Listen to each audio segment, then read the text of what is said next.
Alright. I'll do a little updating. A few things have changed since last video. Let's see. More backfilling has transpired.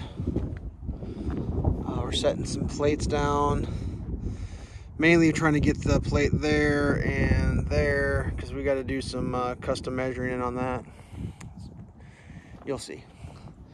This all got backfilled in. Water guy got his thing. Unfortunately, he could only get sewer to apparently here, which is fine for me. I'm okay with that. As long as eventually they come back and hook it up. I'm sure they will. I just wanted to get this backfilled. So we got that backfilled, put a little fancy timber. There you go, kids. It puts the lotion on. Right? It puts the lotion on. Anywho's, I don't know if it shows here, but I don't know how many, about a foot maybe, I put out here. Brought this out. He kind of wants to do a bit of a flat in front because that's nice to have a spot to, like, I don't know, like wash your car or do maintenance on a car. And then this part out here is going to unfortunately have to be as steep as it takes to get to the street. You know, whatever. He likes a flat area to work, and I can appreciate that. So we've been kind of, I mean, this is just me and a skid loader. Ain't no lasers or nothing, just eyeballing. Full eyeball guy. So you can see plates are getting slapped. This is kind of weird how this plate system works, but this section here gets poured concrete wall to height. And then this section here, the poured concrete stops. And this is where an actual room bumps out into here. Like that post in the ground there is actually in the wall of the mud room, if that makes any sense at all.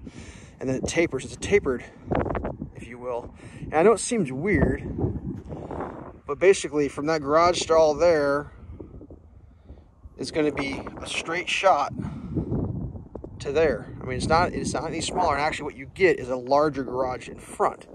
So if you can imagine where I'm standing, like right where my foot is, roughly in here is where that wall frames out. It only goes out as far as if that went straight to there. And I think he figured out this is wide enough for a refrigerator. So inside this thing, if you can imagine, I'm trying to remember, I think the door into it is like right here maybe.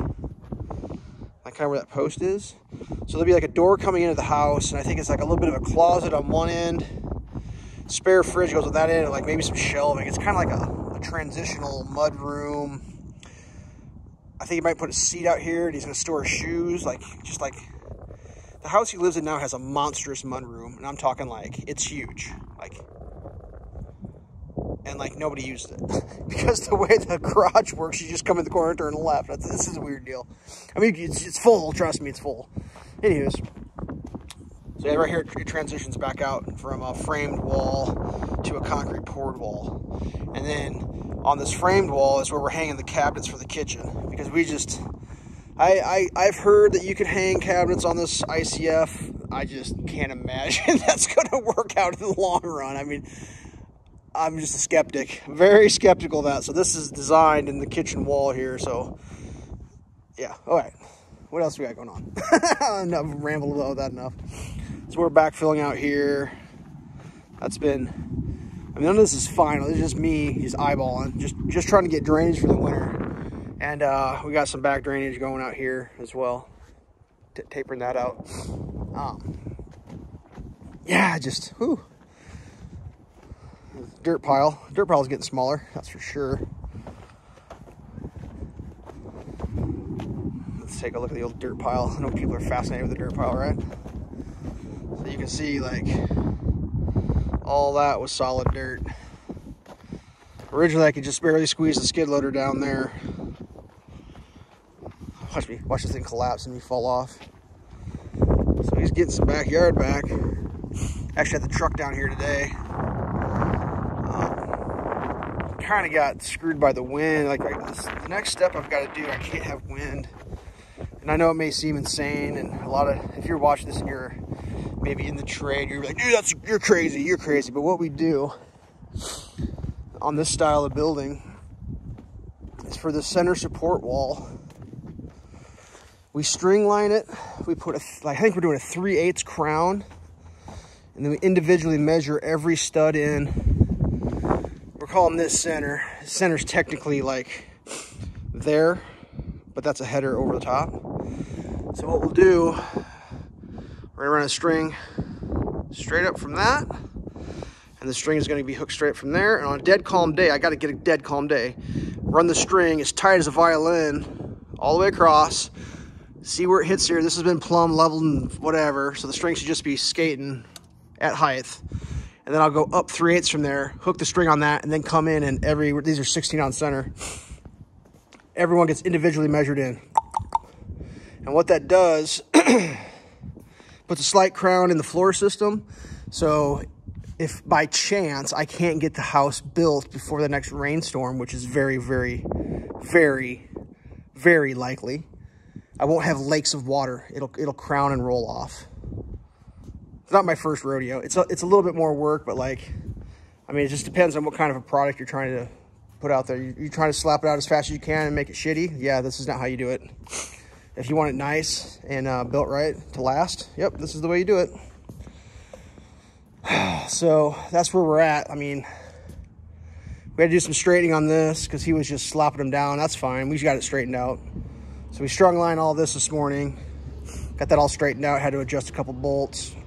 I moved the lumber pile in. So we got some of this bracing wood for the scaffolding. If you're not following the series, we had all this 2x4s for scaffolding. And it's like, dude, they're dirty, but like some of this has got they're not even a hole in this. They've just been sitting out in the dirt. So I guess I get a scrub brush out and I'll scrub the dirt off it. Plus we got a bunch of fresh. It's so fresh, so clean. Yeah, let's get serious. Got my rig now. Here we go, kids. Elf Shelves is gonna start helping build a house because he's got his, yeah, that's happening. So boss man took off. He had to go grab some things for tomorrow, some connector plates and stuff. So this first wall here, you know, there'll be a header, not a header, well, a beam, double beam going across to there to carry with the walkway. Come along here. There'll be a beam above that to carry. And then here is interesting. It's going to carry there, a beam across. It's going to come down, triple there. And then it's going to come over to, I believe, here. So when it's all said and done, this is all open. Sorry. From about there is all open, except for one post, and then there'll be a half wall. It'll be counter on that side, kind of like a bar area, if you will. So it's not going to be like a pinned in. So when this thing's done, if I understand the boss man correctly, I'll be able to stand here and look out that window and have that view, which will be a taller view because that board hasn't been torn out yet. So even from this far in, you're going to have a view that goes, you know, I'm not saying it's the greatest view in the world. I mean, that dirt pile gets knocked out. That goes, so you're going to be able to see clear to there. All the way, I think, like that. I mean, it's interesting. I mean, I don't know if it comes across on the videos or not, but I'm always fighting with Boss Man about stuff, but he's actually pretty clever. He thinks about stuff and makes it cool. Very unique design, for sure. One of a kind. But I just can't remember last time I updated because I've just been doing this. I've been hauling dirt and backfilling and like, just ain't no time, man. I'm in that machine for 8 hours a day. I'm not getting out shooting YouTube videos, but I think that's basically everything. Got all that cleaned up. We're kind of getting ready for eventually some crap weather, so like, I really want it to be like no tripping hazards because, you know, Boss Man looks like a spring chicken, but he's not as youthful as you may guess. So I'm really trying to avoid when maybe the conditions are a little bit subpar. I don't want him flopping on me. So, yep, that's what we got. We're just plugging away at it. Actually, we get really lucky with this weather because it is. I was in a long sleeve shirt today, just jeans. Had my long johns on, and I was sweating. And we're damn near December right now. I mean, when you're watching this, it'll probably be January, but just a couple days from December. We haven't even had the snow yet, so like fingers are crossed. I'll give you a sneak preview on this bad boy. I don't want to give too much away, but you can never see a contraption like that. That is how it's done, kids. I'll make a full video on this thing. That's a full processor right there. Stay tuned. You'll get a video on that. That's a little teaser right there. All right. We'll just end with a little view. We got a view of the lake now. How about that? We got Lakeview property. All right. The lake had whitecaps today. It's crazy.